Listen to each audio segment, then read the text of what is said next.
Hi, I'd like to continue the discussion of Swift and control structures. And in the last video I talked about using the for loop, and I'd like to add to that discussion and include the array this time.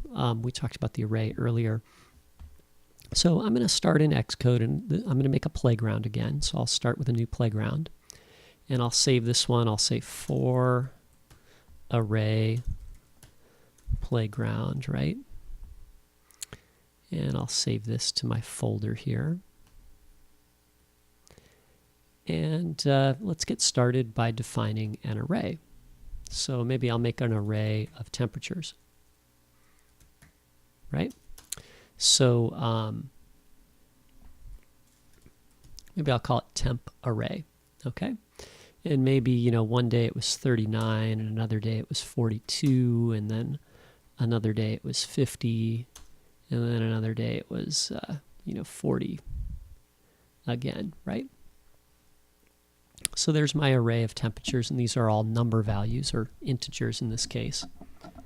And now what I want to do is I want to loop through the array and print out the values that are inside the array. So this is a very typical task that you would do inside a program that you might be writing for a lot of different purposes. So we have a special way to loop through the array. We can use the old method, like I could say for var I equals 0. Let's repeat while I is less than, and I have 4 items in the array, so I could put a 4 there, right?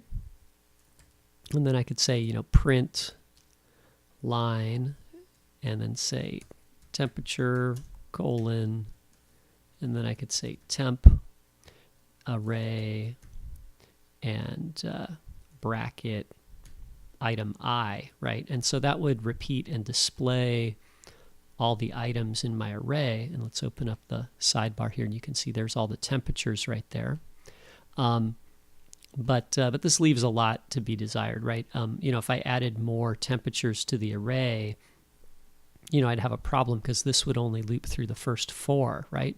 So what I'd like to do here is I'd like to say, temp array dot count, right? And now my loop is going to always look at the number of items in the array, and if I add an item,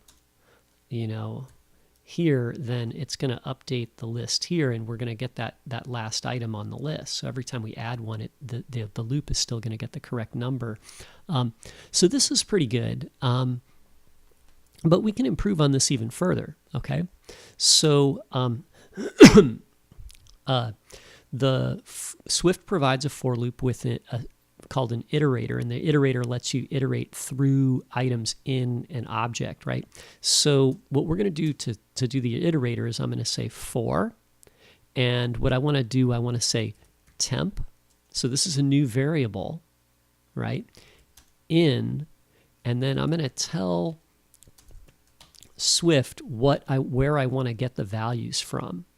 So what I'm saying is I want to get a temperature value from the temp array. And really this could be any name. It could have been T, it could have been I again, right? I'm just going to use temp to remind me that it's a temperature, right?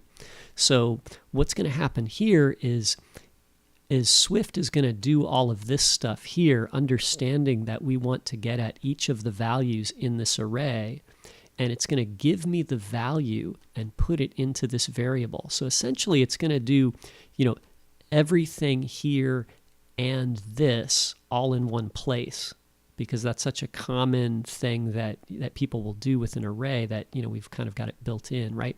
So again, we're going to loop through each of the items in this array, and for each one of those items we're going to put the value of it inside this variable. So when we execute the code block, temp is going to be 39, then we're going to do it again and it's going to be 42, and then we're going to do it again and temp will be 50, etc., right? So if we want to print the value out, I'm going to say print, how about temp equals, and then I'll put the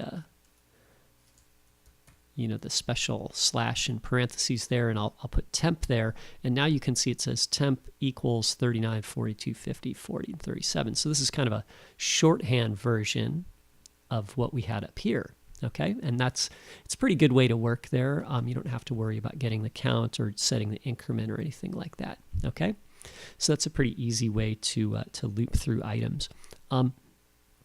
Let's do one more thing. Let's combine this with the if statement. So I like what I have here, but what I want to do is I want to check the temperature. So I'm going to say like, hey, if the temperature is less than or equal to 40, then I'm going to print out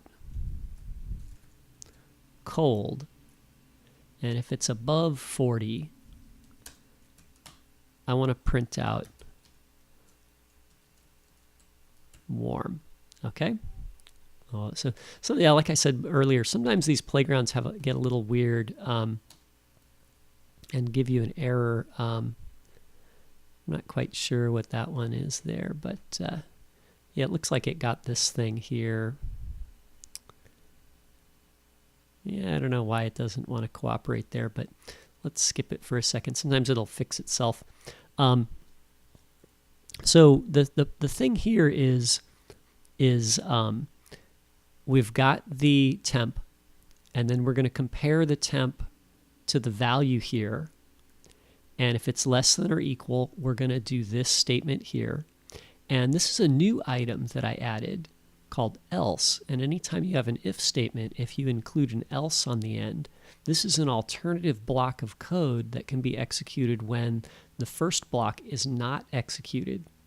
So in this case, if the temperature is 41 or higher, then this statement is not true, in which case we'll execute the else statement at the bottom here. Okay. So anyway, so there's a quick example of using for in. Okay.